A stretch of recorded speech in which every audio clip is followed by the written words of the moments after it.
Hello everyone, my name is Jaime Gomez. I'm the Director of Operational Excellence and I have a teammate here from Home Health. Like to introduce yourself? Hi, I'm Kelly Roberts, RN, and I'm with the education team. So Kelly and myself will be taking you through the training on supply ordering in Allscripts. We're going to cover a little bit of background on the supply ordering process, and then we'll look at cost, compliance, quality, and efficiency. And then you should have with you a manual, which you'll see a picture of later on in the presentation. If you don't have that manual right now, you should probably stop this presentation and request one, either from one of your clinical managers or from business operations. They should have a stash of them for you. And then I'm going to give it over to Kelly, and she's going to do a demonstration on some of the portions of the manual, and you'll see what that's all about. And last but not least, we'll answer a couple of frequently asked questions that some of the live sessions have brought to our attention. So let's get into background of this supply ordering process, and we'll look first at cost. Now let's make a deal here. On the left side you have cost, and what that represents is the potential amount of money that we're spending on supplies. So take a few seconds to think about how many dollars do you think we are spending on home health medical supplies per month. I'll give you a couple of seconds to think about that. Okay. If you answered D, you are correct. Home Health Agency spends about $65,000 a month in medical supply costs. Now on the right-hand side, you've got revenue. So now another question for you. How much do you think the agency brings in revenue for those supplies that we order or deliver to our patients? I'll give you a couple of seconds to think about this one.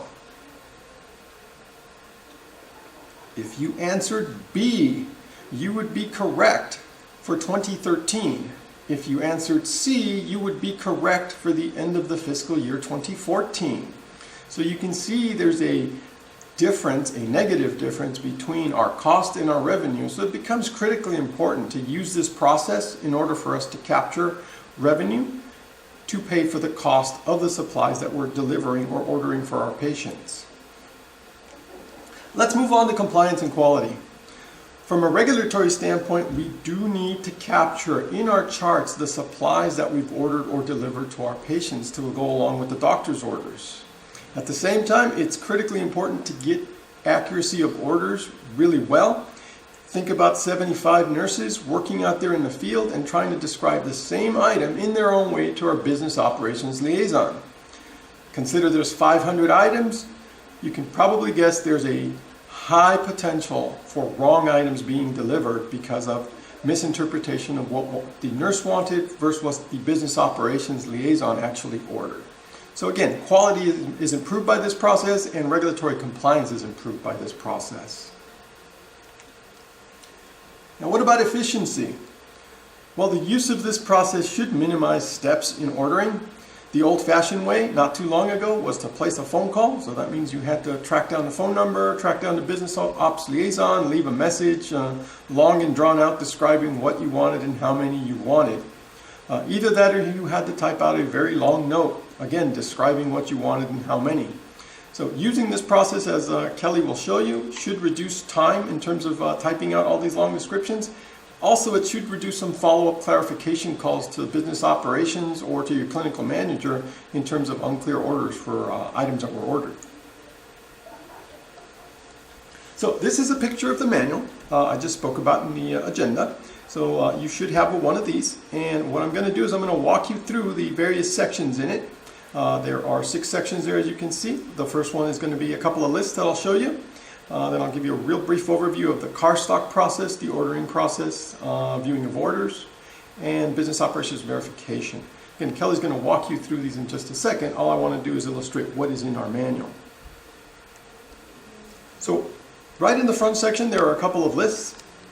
The one on the left is called the top 20 common items I order. Now you'll find out as you go through your visits that you're going to probably be ordering the same recurring items. And so we've put a little sheet here for you where you can write down your code of that item that you're typically ordering, maybe a description just to remind you what it's called. And that way, when you're at a visit, you can quickly reference this page and go, oh yes, I need that part. Now, guess what? The list on the right, that's the top 40 most common ordered items. So there's a good chance whatever you put on your top 20 might be coming off that list on the top 40 to the right. But wait, there's more. We've included the entire list of our inventory that's available for ordering in Allscripts. I've only shown the first page here, but your manual should have about 8 to 9 pages worth of codes.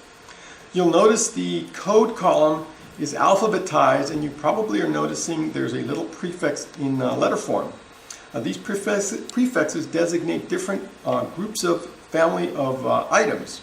The first one is BD, that stands for blood draw. You'll then see D for dressing, G for general, R for rehab, and there's a couple of more, I believe U for urinary, and O for ostomy. So again, these are put in that place to help group all your items together that are of similar families and just make it easier for you to look for the components. The next section is the car stock process. Now, the car stock process is the process you will use when you deliver to the patient medical supplies from your inventory that you carry with you in your car. This is inventory that you probably took from the stockroom here at 1845 Orangewood or down at the Mission Branch that you've now transported, taken with you, and now you're probably using for potentially a first visit or a revisit. But again, this is the process you will order that Kelly will walk you through when you deliver supplies. The next section of instructions, this is ordering supplies to be delivered to the patient's home. So this is where you would actually engage business operations, and you'll see Kelly walk you through the steps to capture the items you'll need. And these will be items that will be delivered from our vendors directly to patients' homes. The next section is for viewing previous orders. Once everyone is using this process, then you as a nurse, when you go out on a revisit, if you happen to not be the same nurse visiting a patient, you can call up the transactions and view what was ordered on a previous visit by a previous nurse. And Kelly will walk you through that as well. There's a step here that business operations actually transacts, and Kelly will quickly show you this. This isn't really something you as a field clinician would do, but we did want to make you aware of what the process is that business operations is doing for this verification, and so it's in there in your manual. Next is the section on search tools, and in this section there's a couple of different ways to find the items in the Allscripts inventory list. After Kelly has done her demonstration on the various supply order processes, I'll come back and walk you through these different tools and make it easy for you to find the inventory items that you need to place your order. And with that, I'm going to turn it over to Kelly so she can walk us through the car stock process and the order process. First, I want to show you how to document your supplies from the car stock. You go to your time log, you come over to the patient you want to add supplies for. You come over to this section here that shows you supplies. You add a row on the side here. The first time you don't need to add a row because you can click right in that code box. So you go to the ellipse, which is the 3 search buttons there. You pull up this select supply area that has the list of all the supplies in here. You highlight the supply. You click OK. You come over to the quantity and you add your quantity. Here, you add a row. You go into your ellipse. You find the supply. You scroll up and down here. You'll see this.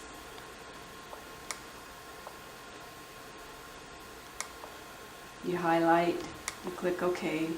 You put your quantity. And you continue to do this until you have listed all the supplies you've taken from your car stock. Once you do that, you save. And then when you are finished with that patient completely, when you go to verify, this will all be verified for you. Okay, I'm ready. Number 2, I want to talk to you about ordering supplies from business operations, also known as Ryan, for delivery to the patient's house. Okay, and you can be in transactions time log here. You can go up to the general tab here, and you will go to supplies, You will select that just like it shows on your manual. If you're following along, I'm on page 5, going on to page 6. Once you're in this supply section, there's a patient area here. If you go to the drop down, you can select the patient there. If that patient's been assigned to you, the patient will be available in the drop down. If not, go to the search and you will find your patient there. So select your patient. You are in this area, and this process is the same now. You would go to the box here to add the supplies, just like you did from your car stock. The first entry, you can just go right in. You don't have to add the row. Go into the ellipse. Find what you want to select and what you want ordered to the patient's house. Put your quantity in here. Add a row, and you continue to add supplies here.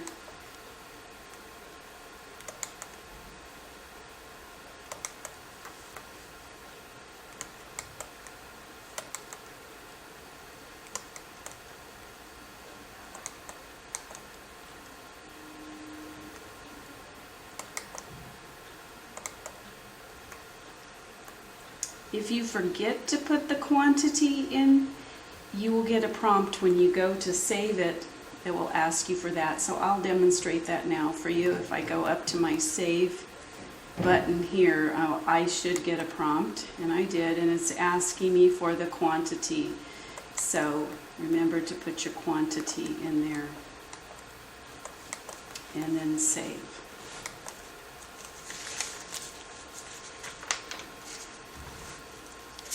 If you're following along, I am on page 8, and I'm going down to number 8. So there's a second step to this one when you are having supplies ordered for your patient to be delivered. Once you complete this process, you need to go to the patient's chart, and you're actually going to send a task to Ryan. So you can go to the patient right from here.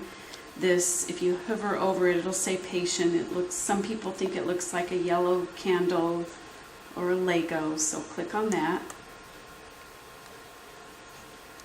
Find your patient.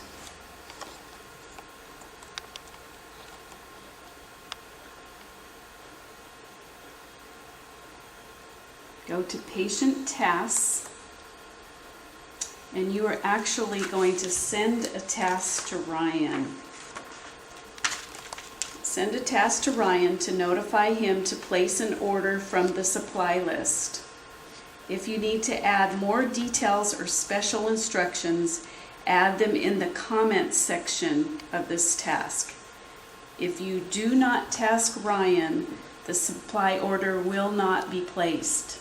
So that's very important that you task Ryan, because this is the signal that signals business operations to place that order. There's no other mechanism in Allscripts for this to happen. So please make sure you task Ryan, or those supplies will not be ordered. Number 3, I'm going to show you how to review previously placed orders and or drop off of supplies. You go from your transactions, you go to the supply area here, and you can see how to get there if you look at transactions, time log, general supplies. So that's where I'm at, and that's what you're seeing on the screen. And you select the patient that you are wondering if supplies were ordered on. So I'm selecting this patient, and I am going to where it says this service number. So you click in the ellipse there. It pulls up a box, and it will show you the different dates that supplies were ordered in here. So I'll go to the 7/7 so you can see. You can click in there, click OK, and it will literally show you the supplies that were ordered. And that's how you can tell. You'll see the details for that order. Okay. Next, I'm going to show you Ryan, or the business ops liaison's process. This is Ryan's process, so you won't be doing this, but he actually will come to this same area as you do, and he will see the supplies that have been requested by you as the nurse, and he will actually order these for you, and when he is finished, he will actually check this verified button here. That will be Ryan's process to do that. You won't check that verified box, he will. And that is a little bit of a change from this process from way back when we started it a few years ago. So just note that nurses no longer check that box. It's Ryan who will do so. Okay? Only Ryan checks the verified box, not the clinician. If you come here and you don't see that verified box checked, in other words, it looks like this and it's just blank, it could be because you forgot to send a task to Ryan to let him know that you ordered supplies. Therefore, there was no mechanism to let Ryan know, hey, I need supplies.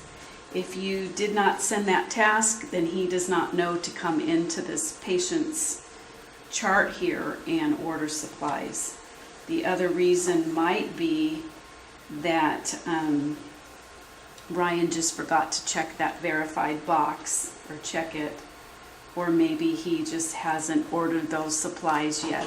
So if there is no verified check there, now would be the time to contact the business ops department and find out about those supplies. Thank you, Kelly, for that demonstration. One of the last things we're going to do is go over a couple of the search tools, and Kelly has set me up here on one of the patients. I'm going to go ahead and just add a row here, and I want to go add an item. So if you follow along in the manual, you'll see there's a couple of ways to do it. You can manually scroll through the list, and Kelly was showing you how you can do that. Just scroll up and down, find your thing. Now, one of the tricks here is you come up here to this code bar, hit that, that'll automatically alphabetize that code column. On the other hand, if you click the description bar, you'll see that'll alphabetize the description bar. Now, we don't recommend using this particular way of searching for things unless you kind of know what your part number is. So for example, I've alphabetized by the code, and I'm going to look for D something. I'm going to go D0. And notice I want to look in the code column, and look at that, it brought me to D001, and now I'm in that D range. Right? And let's just say I want to go to, I don't know, W0. I can hit enter, and it'll take me to the W range. So this is great for skipping around. However, if you're trying to find something exactly, this is not the tool you want to use. There's another tool that will really help you out with that even better. And that is called the Find tool. Let's click that open. Find.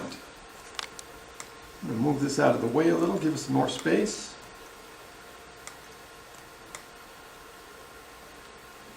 Let me do this for you. You can see you can play around with the windows here. I'm going to move this over to the side, and I'm going to open up that find box again. There we go. Now we can see the list. So you know what? I want to find a dressing, but I don't remember the number. And I know that dress is probably in the description column, right? It's not going to be in the code, it's in the description. So I want to find dress in the description. And let's find the first thing that matches that. Well, there you go. It's this Aquacel AG dressing. You know what? That's not the one I wanted. We click on Find Next. Oh, there's a sterile dressing. Well, that's not it. There's a Mepilex right below it, and another one, and a Mesalt. Oh, drop down to another one.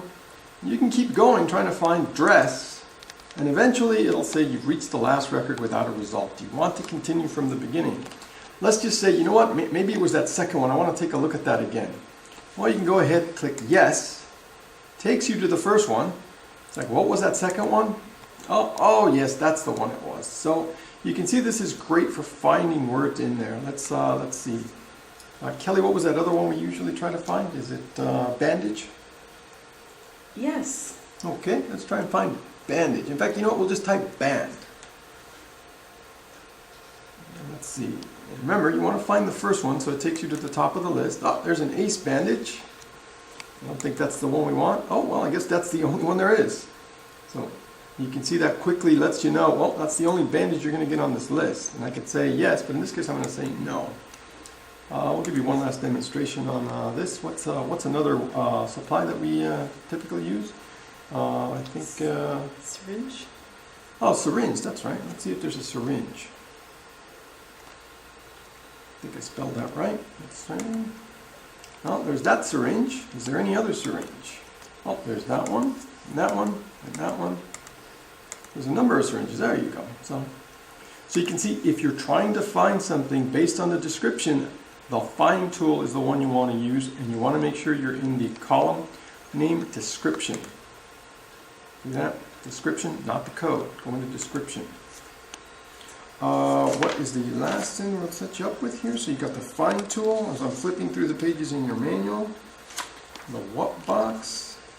It'll find it first, and I am on page 18 with you. So here's the last trick we're going to show you. This actually isn't in your manual, but it is a pretty nifty way of doing it.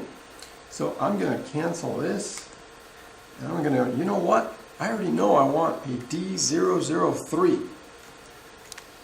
Look at that. If you know your number off your little top 20 sheet, just type it in, hit enter, and it populates. And you know what? I need 2 of those. Oh, look at that. It added a new line for me because I need a W002. And I need 1 of those, and I need a W007. I need 4 of those. You can see this is a really nifty way and a really time-saving way of entering your supplies if you already know the numbers. So that top 20 sheet probably is going to be your best friend. If you've got a couple of your little favorite packages that you like to order together, you just type them in one at a time. As soon as you hit enter, it takes you to the quantity, and then hit return or enter, and it'll automatically add a line for you. So you can see you can add 5, 6, 7 items rather quickly. So that's the extent of the demonstration here. We'll go back to the presentation and take a look at a couple of the frequently asked questions. And let's see, where's our presentation? Should be this one. There we go. So frequently asked question. One of them was, what if the item I want is not on the list? Well, consider the list is over 500. It's growing to about 600 items long. So before you take any other course of action, I'd probably use the find tool first to see if you're maybe calling it something different. And then consider calling the business operations folks. I think Kelly was telling you about Ryan. He's our business operations liaison. He's familiar with the tool. In fact, he's familiar with all the part numbers. He can probably help you find it. Now, if it's not an approved item, that's a different story. You'll need to route that through your manager, and the reason for this is just containment of the list. We don't want this list to grow out of control with every unique and special item out there. There's a large inventory. This inventory has been used for a number of years by the field staff. So there's a good chance whatever you application you need, there's an item there for you. If we've got some kind of specialty item that potentially is being requested by a medical office or something like that, then we should talk about that with the clinical managers to make sure we approve it and we get it on there. The other frequently asked question is, what if I deliver car stock supplies, but then forget to document it in the time log and verify my visit? Can I go back? So Kelly walked you through the demonstration of adding car stock. However, if you go through your visit and you go ahead and finish all your clinical documentation and verify your visit, you cannot go back to add car stock once you verify that visit. So there's going to have to be a different way of doing it. And here's the way. You probably don't want to do this too often because it gets a little messy at times. So to document forgetting car stock, if you recall, the second demonstration that Kelly made for you was the one around ordering supplies from business operations. If you forget the car stock, you'll have to engage the same process with a little difference. So place an order as if you're ordering from business operations, But then you as the nurse have to click the verify button. You recall, if it's a regular order going to business operations, you do not. However, if you delivered the material out of car stock and are now using this process to document that, then you must click the verify button. If you don't do this, then we will be unable to bill for the supplies that you car stocked or dropped off. The other difference, if you hit that verify button, then you also do not task business operations for the order. Otherwise, we'll end up with a double order. You've already dropped off the supplies, and if you task Ryan, then he's going to think you need those supplies again. So two things: you place the order and verify, and you do not task business operations.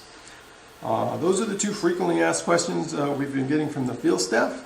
Obviously, if there's any other questions, you certainly can go back to your clinical manager or the business operations team or the education team, and we can try and answer the questions one-on-one. That's it.